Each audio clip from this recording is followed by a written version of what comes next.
Breaking news చూస్తున్నాం. Intelligence chief AB Venkateswararao బదిలీ చేస్తూ ఏపీ ప్రభుత్వం ఉత్తర్వులు జారీ చేసింది. హైకోర్టు ఆదేశాల మేరకు ఆయన్ని పోలీస్ హెడ్ క్వార్టర్స్ కు బదిలీ చేసింది. ఎన్నికలు పూర్తయ్యే వరకు ఎలాంటి ఎన్నికల విధులు అప్పగించవద్దంటూ ఏపీ ప్రభుత్వం ఆదేశాల్లో పేర్కొంది.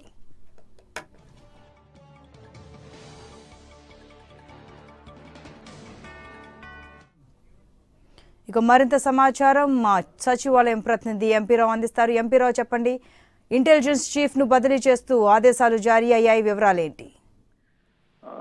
ఈసీఐ ఆదేశాల ప్రకారము ఇంటెలిజెన్స్ చీఫ్ ఏబి వెంకటేశ్వరరావును బదిలీ చేయాలని చెప్పి ఎలక్షన్ కమిషన్ ఈసీఐ 3 రోజుల క్రితం రాష్ట్ర ప్రభుత్వానికి ఆదేశాలు జారీ చేసింది. అయితే ఆ తర్వాత నాటకీయ పరిణామాలు చోటు చేసుకున్నాయి. ముందుగా ఏబి వెంకటేశ్వరరావుతో పాటుగా శ్రీకాకుళం, కడప జిల్లాల ఎస్పీలను బదిలీ చేస్తూ రాష్ట్ర ప్రభుత్వం ఉత్తర్వులు జారీ చేసింది. ఆ తర్వాత నిఘా విభాగం ఎన్నికల పరిధిలోకి రాదు అంటూ హైకోర్టును కూడా ఈసీఐ నిర్ణయాన్ని వ్యతిరేకిస్తూ హైకోర్టును ఆశ్రయించింది. హైకోర్టులో నిన్న వాదనలు జరిగాయి. ఈ రోజు ఉదయం తీర్పు కూడా హైకోర్టు తీర్పు వెలువరించింది. ఈసీఐ ఎన్నికల సంఘం, కేంద్ర ఎన్నికల సంఘం విషయాల్లో నిర్ణయాల్లోకి మేము హైకోర్టు జోక్యం చేసుకోదు, మీరు ఈసీఐని కలవండి అంటూ హైకోర్టు తేల్చి చెప్పడంతో ఈ రోజు చేసేదేమీ లేక రాష్ట్ర ప్రభుత్వం ఏబి వెంకటేశ్వరరావును బదిలీ చేసింది. కొద్దిసేపటి క్రితమే additional DG intelligence DG AB వెంకటేశ్వరరావును బదిలీ చేస్తూ రాష్ట్ర ప్రభుత్వం జీవో నెంబర్ 750ని కూడా విడుదల చేసింది. ఆయన తక్షణం విధుల నుంచి రిలీవ్ చేస్తూ పోలీస్ హెడ్ క్వార్టర్స్ కు, డీజీపీ ఆఫీస్ కు రిపోర్ట్ చేయాలని చెప్పి కూడా ఆదేశాలు జారీ చేసింది.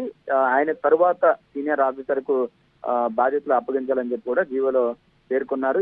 ఈ సార్వత్రిక ఎన్నికలు పూర్తయ్యే వరకు కూడా ఎన్నికలతో సంబంధం ఉన్నటువంటి ఎటువంటి విధులు కూడా ఏబి వెంకటేశ్వరరావుకు అప్పగించవద్దు అంటూ డీజీపీకి ఆదేశాలు జారీ చేస్తూ రాష్ట్ర ప్రభుత్వ ప్రధాన కార్యదర్శి సునేత జీవో నెంబర్ 715 కూడా విడుదల చేశారు. మొత్తానికైతే గత 3 రోజులుగా అధికారులు, సీనియర్ పోలీస్ అధికారుల బదిలీకి సంబంధించి election commission of India, Andhra Pradesh ప్రభుత్వం మధ్య చోటు చేసుకున్నటువంటి వివాదానికి ఈ రోజు హైకోర్టు జడ్జిమెంట్, ఆ తర్వాత ప్రభుత్వం ఇప్పుడు ఇచ్చినటువంటి జీవోతో ఈ వివాదం చెక్ పడిందని చెప్పుకోవచ్చు. హైకోర్టు ఇచ్చినటువంటి ఆదేశాల ప్రకారం సుప్రీంకోర్టుకు వెళ్ళాలని ముందుగా అనుకున్నప్పటికీ కూడా election commission of India constitutional body కాబట్టి అక్కడికి వెళ్ళినా కూడా ఎలాంటి ప్రయోజనం ఉండదు అనే ఆలోచనతోనే రాష్ట్ర ప్రభుత్వం ఈ నిర్ణయం తీసుకున్నట్లుగా ఉంది. మొత్తానికైతే నిఘా విభాగాధిపతి ఏబి వెంకటేశ్వరరావు దాదాపుగా 4 ఏళ్లుగా సీఎం చంద్రబాబు నాయుడుకి ఇంటెలిజెన్స్ చీఫ్ గా వ్యవహరిస్తున్నారు. సీఎంతో పాటుగా మంత్రుల వ్యవహారాలు, రాష్ట్రంలో నిఘాకు సంబంధించి ఎప్పటికప్పుడు సమాచారం అందిస్తూ రాష్ట్ర ప్రభుత్వాన్ని అలర్ట్ చేస్తూ వస్తున్నారు. అటువంటి సీనియర్ అధికారిని